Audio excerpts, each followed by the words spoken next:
Oh, I will address the issue of the government. But before I start with the government, let me go back to Eric Tato. This is a brother I know. You see, sometimes I always say, talk about the good things of people. Don't even talk about the bad things. I've never said anything bad about him. I knew him back in 2008 as a friend. We were very good friends and even best of friends. We were very good friends. And I remember when I was working for CNN back, let me just fast forward. I'm not saying bad things about him. Let me tell you the good things. The name National Telegraph. Go and ask Tato. I am the one who gave the name, the National Telegraph. I suggested that name to him to adopt. The National Telegraph. I, Tapang Ivo, quote me under my dead body. I am the one who suggested that name called the National Telegraph. I think that was back in 2010. Because, I think it was 2011 or 2011. At that time, I was working for CNN. And Tato called me from Manfe after some very tragic incidents. I said, oh, Ivo, you want from newspaper, how will we describe the name or something? I said, National Telegraph should be good or something. Something Telegraph. We worked around it and we came up with the National Telegraph. I suggested it would be a good thing because Manfe has no newspaper. You can operate clearly in Manfe. You are a Manfe citizen and you can start a life from there. I have emails. Emails. I still have those emails. And some of you watching here, I shared the emails with you. I have emails to testify to what Tapang is saying. And I can share it after this. I can share my screen now with you. You can see my screen. I can literally share my screen with you. I have emails to testify that Tapang is doing the right thing and tell you the truth. Is it because I don't talk? When I want to talk, I speak with facts. I have been the one editing Tato's works, some of his works, not all. He's been sending me some of his works to edit with my English that I knew, and with the fact that I've been working for CNN as not even a journalist, but as an editor for CNN at a very young age. I started working for CNN back in 2010. I've been editing his works. I have the emails to show you his mails coming in with the attachments. I still read some of those articles. I edit and send back, and he publishes pro bono. He cannot pay me. I hear he said he was paying me. He cannot pay me. Eric cannot pay me. I was working for CNN. Go back and look at my works. I have more than 100 articles written in my name, published on CNN. My blog is still available on CNN, tapangivo.cnn.com. My blog is still there, defunct, on CNN website. I was doing this pro bono for a friend, a very good friend. Very good. I had no problem. When Tato used to come to Yaoundé, we used to be together, hang together. I remember him taking me once to the Manu community in Yaoundé, somewhere in one French place, in one French quartier, Mimbomano, where. I can remember all of those instances where we used to hang out when it comes to Yaoundé. At some point, he was even invited to CRTV to speak on this Sunday show that I've always been participating on. It's called Press Live, Press TV, or Press something, some Press Hour on CRTV. We spoke there. We had very good friendship. We interacted well.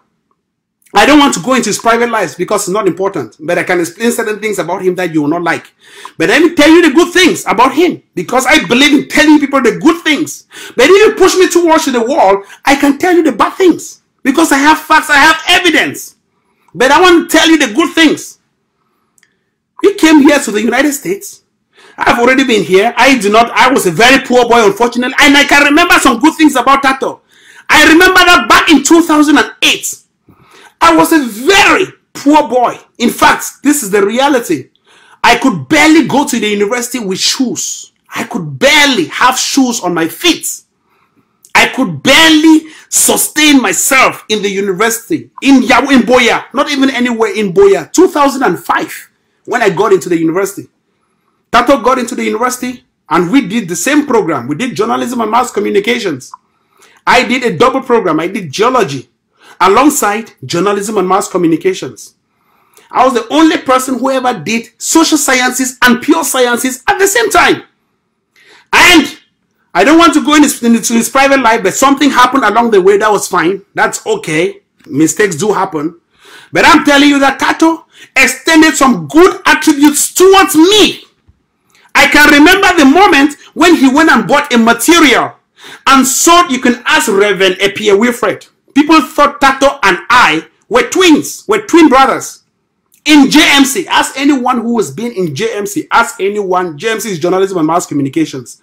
Tato went and bought, you know, this material, this ashwabi or this whatever, something or whatever, designed it.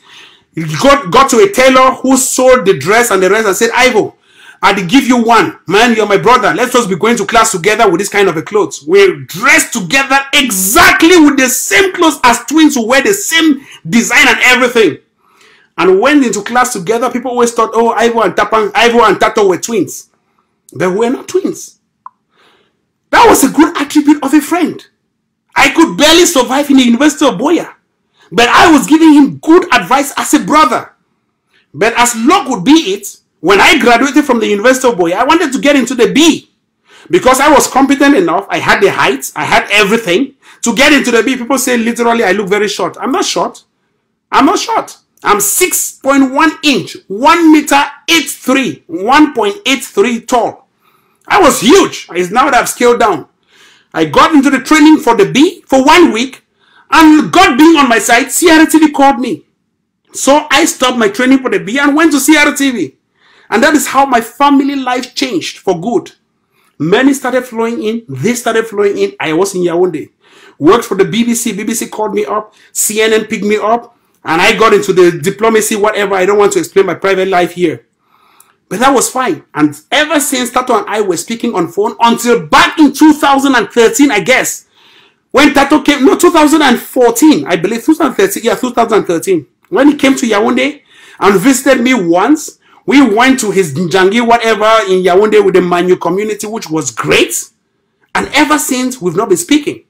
We speak on phone or whatever, on text messages and the rest, on WhatsApp and all of those Vibers. At that time, we're using Vibers. Then, recently, Tato came to America. When he came the first time, he called me, oh, Tapi. He calls me Tapi. Because my name is Tapang and my friends always call me Tapi. Oh, Tapi, I live in America. I say, confirm, Tato. Confirm, you don't enter. He say, oh, I go back. I go bring my woman. And I say, okay, fine. He has 4 kids. I think 5 kids now, which is great. I bless him for that. May God bless his children. Great. We were very good friends. He was working in Mountain. Sometimes he would send me I have evidence of his paper when he was in Mountain that I published on my Facebook page. Say, oh, Tato don't write about Ambazonia struggle. I put a screenshot. Tato, they ever send them for me. You know this, when you do like this Guardian post.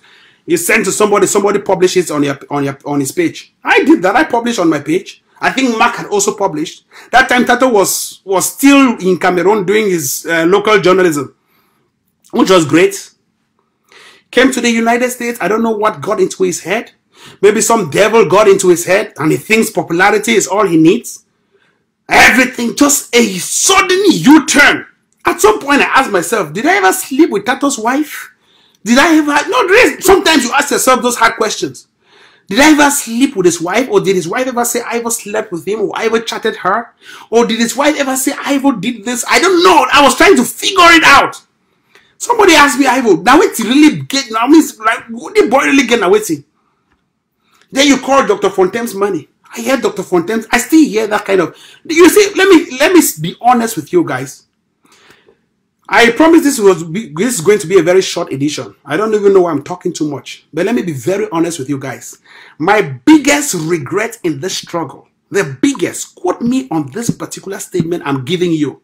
My biggest regret on this struggle is that I handed back $18,000 to Dr. Fontaine. That's my biggest regret, that I ever paid his money. Not even paid, because I kept his money for 10 months. 10 months, during which I was not even working. 10 months as a student. I was not even driving. I was living in still my 1-room house. As a student, 10 months, $18,000. Money I raised in 4 hours on Facebook, this same platform. I raised $18,000 and I stopped it. It could have gone to $100,000. I stopped it because the way it was flowing in, I stopped it. $18,000. Initially, we planned of raising just $10,000, but it went too fast that I could not stop it, and I stopped it and closed down the page The money sat in my account for several months. Several. I never touched a dime. Never. I was being paid in the United States as a Fulbright scholar. Why would I touch the dime? Am I a thief? No. Fontaine was there. We communicated. And this is a fact. We were communicating while they were in jail. While they were in prison. Bala, Fontaine and us, we were communicating. There is communications. I don't need to explain whether it's a third-party communications or a first-party or a two-way communications or an interpersonal communications. Just know there was communications. The moment Bala had to leave prison, Bala gave me a signal 1 month before he was leaving. And that Ivo start preparing. I have those screenshots. I speak with all evidence. But believe me, because I don't even know people who are watching me who are all ghosts, I will not show you evidence. I only show them after you have spoken and spoken. I just come and slap the evidence. Like one useless boy they call Achiri Atanga, who was attacking me. Oh, Ivo, return Dr. Fontaine's money. I just look at this idiot, this fat pig. I want to ask him, why is this pig always talking about Fontaine's money, Achiri Atanga? Why is this pig always talking about money? This pig, who is this pig? When the signal came from Bala that Ivo, start the transfer process. That is when I started handing all the money back. With Express Union, or sorry, Western Union, you cannot send $18,000. You must send it in batches. And Ivo's name was already blacklisted. At this moment, I cannot do any transaction in Cameroon. Sorry, OU with the OU. I cannot even do any transaction in the entire Cameroon. My name was blacklisted back in February 2017. This is how I knew it. I went into Express Union once to send money back to Cameroon. And the Northwest Express Union, sorry, Western Union, in one CVS thing. I went there to send money back to Cameroon. And the lady punched it and said my name is flagged as red. I want to challenge anybody who is working now with Express, with Western Union. Go now and punch my name into any Western Union system. MoneyGram and Western Union. My name is flagged for Cameroon as red. I cannot do any transfer right now in Cameroon because my name has been barred. Shortly after I discovered that, I had an EcoBank account in Cameroon and that account was frozen. Frozen. I received an email alert for those who are working with EcoBank, or if you have an EcoBank account, believe me, EcoBank sends you automatic messages. I think you would all agree. EcoBank sends you automatic messages, like when something is happening in your account or whatever transaction that's coming. EcoBank Cameroon does that. I received an email alert from EcoBank that my account has been frozen. And my account has been frozen with millions in the account. And where did this million come from? This million came from Liberia, where I was working with the United Nations in fighting Ebola in 2015. I was working. I quit my job as the head of communications for the UN in Cameroon. I left for Liberia, where I picked up this UN job. In fact, I picked up the job from Cameroon, and I was flown over as an expatriate to fight Ebola. And money that was paid in my account was paid through EcoBank. EcoBank paid me directly. Or rather, the company, the United Nations, the USAID, paid me directly into my bank. So the money was lying there in the EcoBank accounts. And it was millions. I was making extremely good money. Good, very good. And I was single at the time. I had little or no use for money in Liberia. My house was being paid. I was staying in a hotel that was already paid up front. I had a driver. I had everything. And it was in the peak of Liberia, the Ebola crisis. I could not even greet or extend. I never shook a hand in Liberia, to put it in simple words. So there was no use for money for me in Liberia. The money sat there. I quit my job in Liberia. After the Ebola was declared, Liberia was declared Ebola free, they offered me another job in Guinea to go and work there in Guinea, because at that time Guinea was still having Ebola, and my project was the best and outstanding project that fought Ebola. It's called Information Saves Lives. It was a remote tracking system using data. When I successfully completed that project, I was sent to Guinea, but I stopped and I said, please, I cannot go on this project because I have a scholarship that has been awarded to me to study in the United States. I chose between my scholarship and this particular United Nations, and I resigned and I went to the US. I remember I did a very short, brief stopover for 2 weeks on Cameroon. and I went directly to the United States. Ever since I have been in the United States, my money has been lying there in the EcoBank account. When we talk with facts. Millions has been lying there in the EcoBank account, blocked. Blocked. I cannot access my own money in my own EcoBank account in Cameroon till today as I talk to you. And luckily enough, I had already taken out some money and brought to the United States. So that in case of emergency, because I was just a Johnny just come in the United States and I have no relative that has ever traveled across the Mongo in my entire, maybe some slaves traveled who are related to me, but I'm speaking here facts. I know nobody across the entire world who is related to me who had ever traveled out of the Mongo.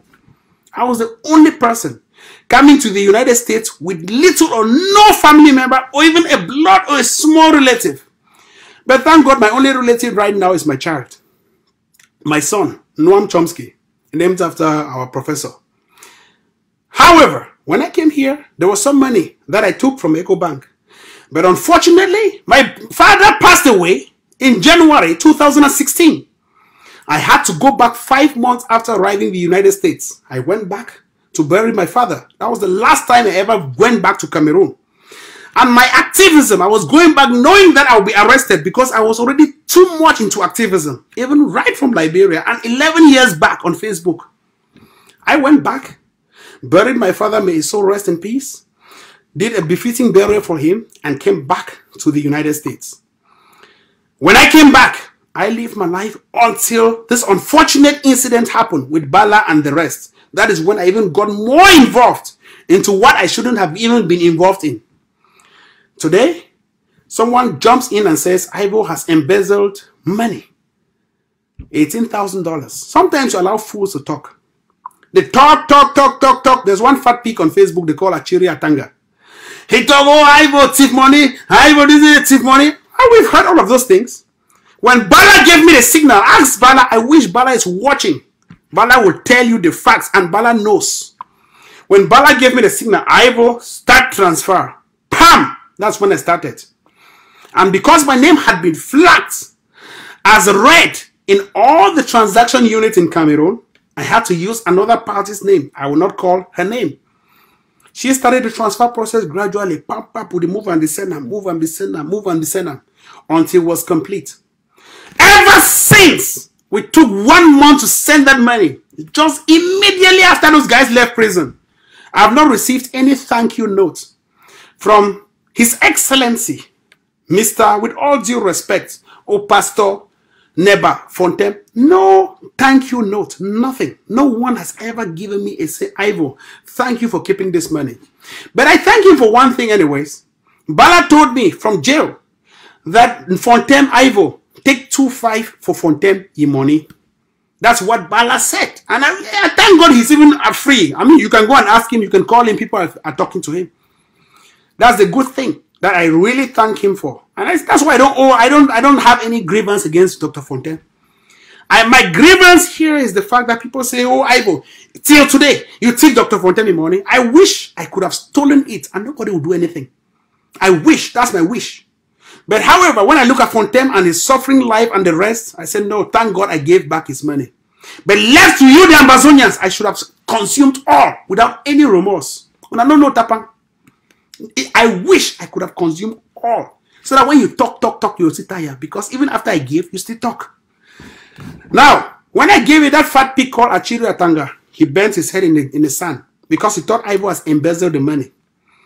All of them, even Mark Barata thought Ivo had embezzled the money. When I gave it, they bent their heads like, you know, when shame catch ostrich to put your head inside sand. That is how they bent their head in the sand. So they had to look for another option of dealing with Tapang. Because of course, to put down Tapang, you need an army. But I've told you I don't have the weapons. But what I can use to disarm the army fighting me or my adversary is the brain. I don't need two to join me to fight. I need just me to fight my adversary and put all of them down. They thought they'll kill me. They thought they'll kill my popularity. But sorry for you. I have 42,000 followers on Facebook. However, as this happened, Tato jumped into the frame several months later. It is very unfortunate. Let me be very sincere with you. Our relationship on Facebook between Mark Beretta, Tapang Ivo, and Akoson Pauline was so excellent. The struggle was great. People listened to strategies. We never had any friction. It was a very beautiful struggle. Everyone wanted to join it. Everyone enjoyed the moments of I regret those days. It was an excellent struggle. Excellent until politics jumped in. In fact, I remember when we sent out a joint press release, people say, oh, Tapang and Mark, they don't talk like Sweti. Oh, Tapang and Mark, they don't Sweti. Say, do how? Okay, so tomorrow I goes down. Okay, no, goes down, no go day. People enjoyed the struggle. I don't know who came and said, oh, I have a one power or something or whatever. Me, I want power for take and waiting. For take power, waiting. When we will have independence after 13 years from now. By that time, I will already gray hair. Maybe I already have something else. The independence is not coming this year or next year. It's coming after 13 years. That is the reality. So Tapang one power for do it. When I'm helping my own citizens say, boycott ghost towns and the rest. Do this and the rest. Do that and the rest. Tapang one power for it. They came and created some mafia. Tasang and the rest. All of them. Tasang. They are responsible for what happened to them. But it's unfortunate. Because they were so blind to see. Let me be very honest. Maybe I have to start revealing certain things here. Let me be honest. I have evidence. When Tasang was in Cameroon, I've never said this because I keep a lot in my stomach. When Tasang was in Cameroon, I was the one editing all of those his videos. You remember he always does videos and say, oh, this is. I was the one editing those videos. They came to me through John Ba Akuro. I was the one who was cutting off, taking out certain words, controlling what Tasang would say, until we smuggled him into Nigeria. That was my role. Ask Mark Beretta, he will tell you. Maybe Mark is not telling you guys the facts. Ask him. I have the evidence. I still have it here on my Google Drive. I can show you the original clips of all Tasang's words. All Tasang's words. I can show you the original clip. And then I show you the edited version. I helped him to do those. And the biggest thing I wrote out as a propaganda, which today you guys hate me for propaganda. And I'll tell you instances where propaganda has saved the struggle. I lied. I did a propaganda to lie that Tasang was in a Western embassy. Do you know that was a lie? Do you know that was a propaganda? I did that for a purpose. Because of course, in international politics, we believe in what we call the principle of extraterritoriality. Extraterritoriality. Extraterritoriality. That is the principle of extraterritoriality. Which means that as long as you have an embassy, or you have a consulate, or you have what we call a good office. A good office basically means that where the ambassador works. The embassy is in literal diplomatic terms. An embassy means where the ambassador lives, like his house. That is what is called an embassy. But where he works is what we call good offices. I knew that in international law, it is illegal for any country to go into another embassy to pick out a criminal. I knew it. In any country you find yourself in the moment you step into another embassy in that country, know that in international law it is assumed that you are living or you are in that country that is that country that is already having its embassy. So no one can jump in to pick you out. No, it never happens in international. That you are violating the principle of extraterritoriality. Knowing that, I lied and I sent out the propaganda that Tasang himself was in one of the embassies, the Western embassies. But there are so many Western countries. Now La Republic is confused. Where do we start looking for this guy? Which embassy? Is it Belgium? Is it this one? Whereas Tasang was in Bamenda, in a house in Bamenda in Kwen. He was there living in that house, in that room, hosted by a teacher. Nobody knew it. And thank God that teacher did not even reveal his identity. Nobody, even the teacher's children, did not even know Tasang was in that room. He was being fed there and told what to say. They leaked out those videos through Tapang and Mark. We published and we published. We saved the revolution. When Tasang smuggled his way into Nigeria, I don't know what got over him as a pastor, but he started behaving funny. I don't know who indoctrinated him with some kind of power or government or whatever. Somebody indoctrinated him with power, government, this, that. That is what happens. Then I want to hear, oh, Mark and Tapang have been dismissed. If you never had your freedom out of Bamenda, would you have had the power to dismiss Mark and Tapang? But that's fine. That's okay. We know that independence cannot come now or in the next 13 years. That was child's play. We know that. You dismiss Tapang, that's fine. That is when politics jumped into the revolution. Milan Atam, the black Milan Atam in South Africa. The other ones, Nalova B. I remember the orchestrator of this. I still have my chats with Nalova B. Nalova is a criminal. I'm sorry to say this, but Nalova is a criminal. Nalova already started talking about this, that he should take out Tapang and Mark from the struggle, even on WhatsApp, a private forum where we were there. Ask Mark, Mark will tell you the reality. I told Mark, this lady is doing something bad. Mark was, Ivo, just see how the thing go. I tell Mark, say, look, the next person that will buy over is you, Mark. Mark, no one here. Believe me or not, Nalova came and did a statement on WhatsApp that Tapang is the stubborn type. We can deal with Mark because we have already had Mark. It's Tapang that we have to push out now. That is Nalova B. That short girl, that one with shot the Tumbuso. That is Nalova B. The one Mark be interviewed. I admit there are not two Nalovas. That is the girl who said that nonsense. On WhatsApp, I have a screenshot. Because of course Tapang is a difficult type because Tapang tells you what it is. And this is how the struggle has to go. But okay, let's assume that the struggle has to go her way. Are you seeing the calamity we are right now into? We don't pray for the worst. But people know the reality. They know the things that they are doing that are deleterious and harmful to the struggle, but they still do it. That is where we find ourselves today. That is exactly how Mark started being involving himself into the IGs and all of those things. I have always said, I will stand as a one-man commando. I stood as a one-man commando. Nobody can shake me. And me alone is already an institution. I'm sorry to say this, but Tapang alone is an institution. Tapang alone is already a pillar. It's an institution. Does that make sense? Maybe I have to break it down. Tapang alone is already a ministry, a legal department, a judiciary body, everything. Tapang already is an established institution. People think I'm just a simple human being. I was not created ordinarily. I spent 12 months in the womb. Most of you spent 9. I spent 12 months in the womb, my mother's womb. 12. 1, 2, 3, 4, 5, 6, 7, 8, 9, 10, 11, 12 in my mother's womb. I'm not an ordinary person that you think you can bring down in 6 months or in 7 days. This is the reality.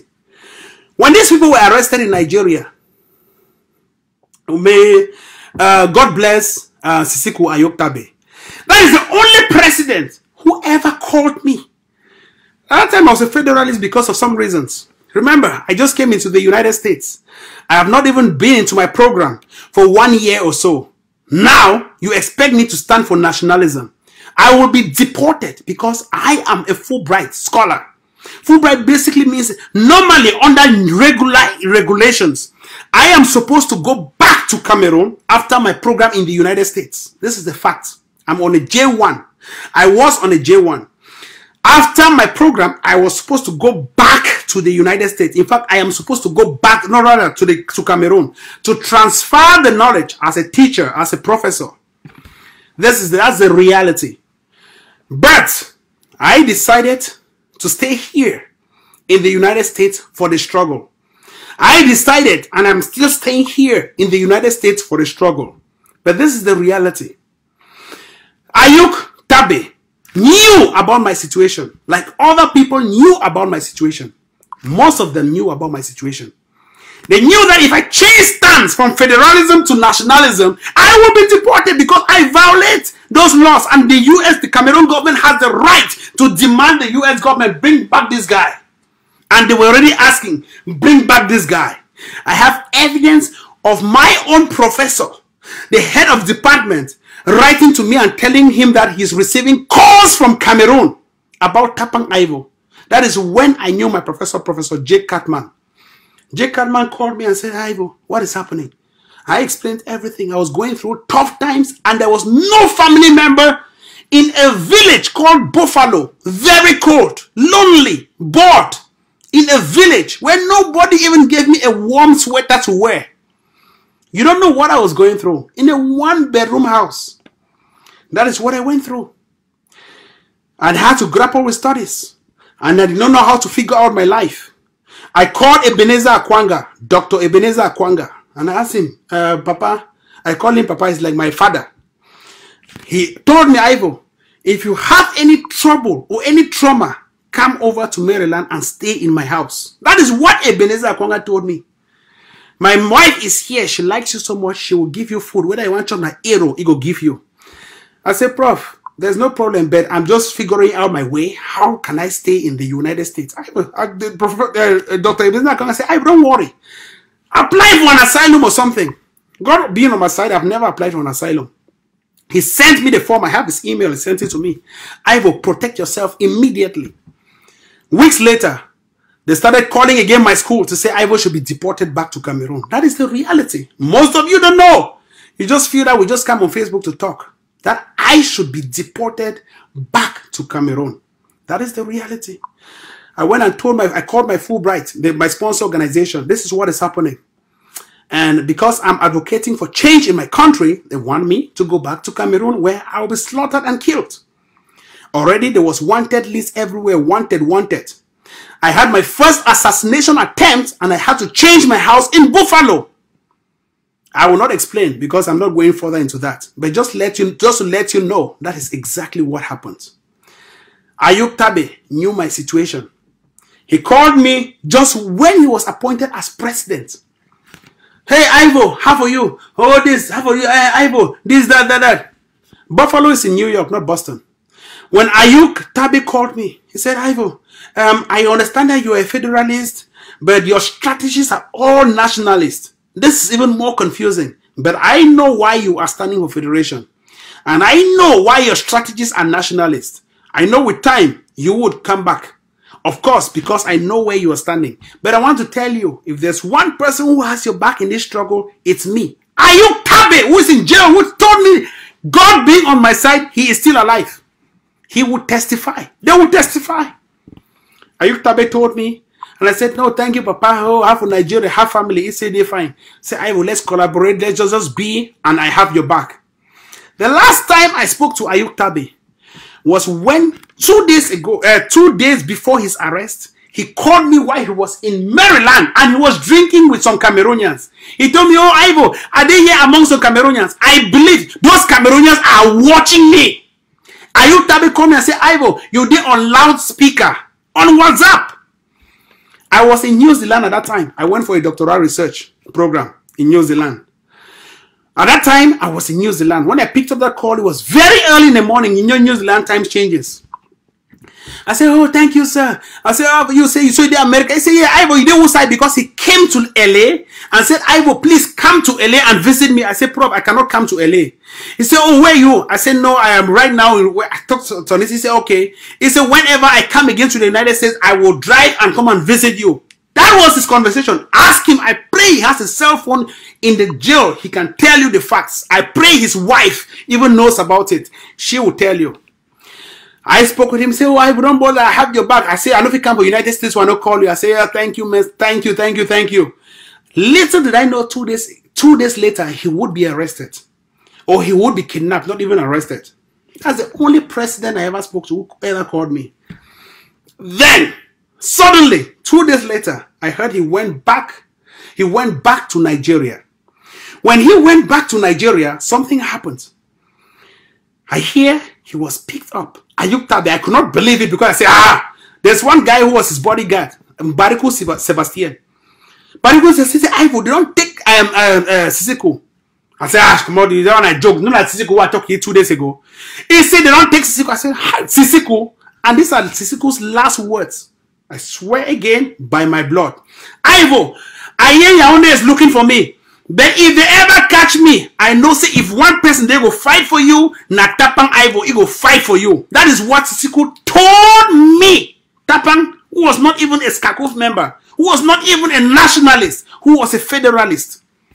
That is what Sisiku told me.